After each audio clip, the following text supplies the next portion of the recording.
Coucou tout le monde et joyeux Noël. Il est 1 h du matin, je viens juste de terminer d'enregistrer ce que j'ai fait. Il faut que je mette tout en ligne, etc. Mais je ferai ça demain. Et ben voilà, c'est une légende qui raconte l'histoire de pourquoi les kiwis ont perdu leurs ailes.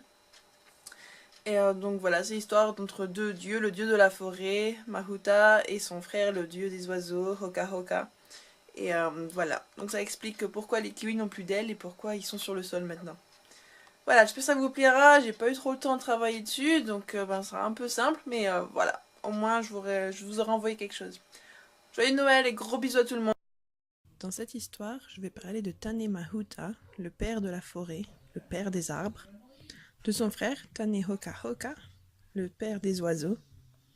Je vais parler du tui, un oiseau au chant particulier reconnaissable à ses plumes blanches sur le cou. Je vais parler du pukeko, un oiseau un peu maladroit sur ses grandes pattes qui vit dans les marais. Je vais parler du pipifara-uroa, qui est une sorte de coucou, et du kiwi que vous connaissez déjà.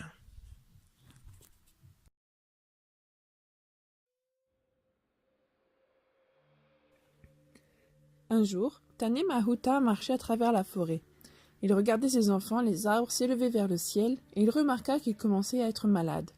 Des insectes mangeaient leurs racines. Il parla à son frère, Tane Hoka Hoka, qui appela tous ses enfants les oiseaux. Tane Mahuta leur parla ainsi. « Quelque chose mange mes enfants les arbres. J'ai besoin que l'un de vous descende de la cime des arbres et vive sur le sol pour manger les insectes. Alors mes enfants seront sauvés et votre maison aussi. Qui viendra ?»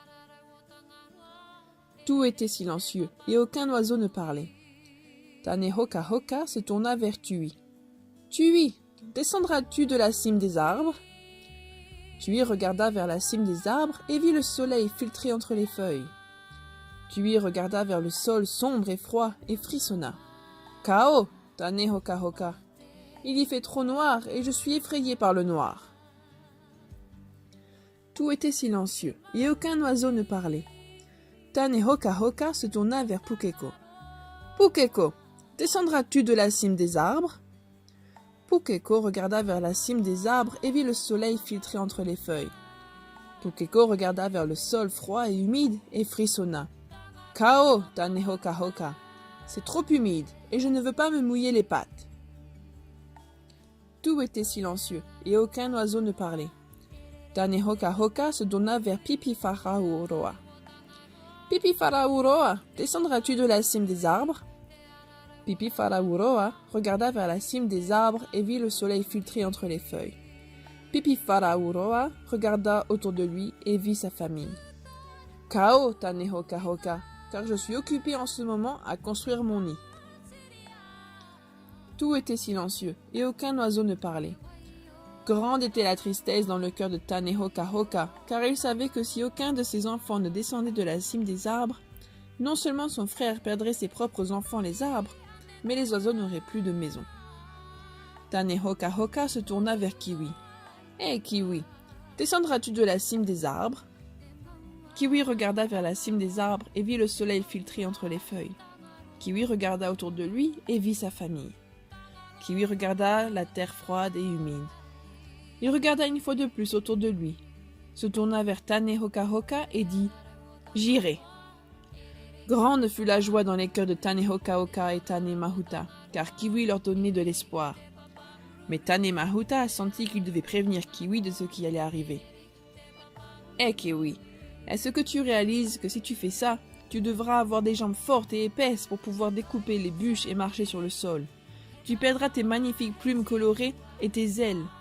Tu ne pourras plus jamais retourner sur la cime des arbres et tu ne verras plus jamais la lumière du jour. » Tout était silencieux, aucun oiseau ne parlait. Kiwi regarda une dernière fois le soleil filtrer à travers les feuilles et lui dit un adieu silencieux. Kiwi regarda les autres oiseaux et leurs plumes colorées et leur dit un adieu silencieux. Il regarda autour de lui encore une fois et se tourna vers Tane Hoka Hoka. Et il dit « J'irai !» Alors Tane Hoka Hoka se tourna vers les autres oiseaux et leur parla ainsi.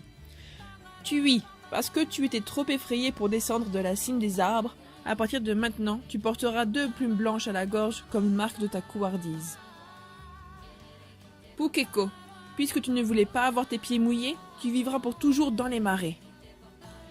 Pipi Farauroa, parce que tu étais trop occupé à construire ton nid, à partir de maintenant, tu ne construiras plus jamais un autre nid, mais tu déposeras tes œufs dans les nids des autres.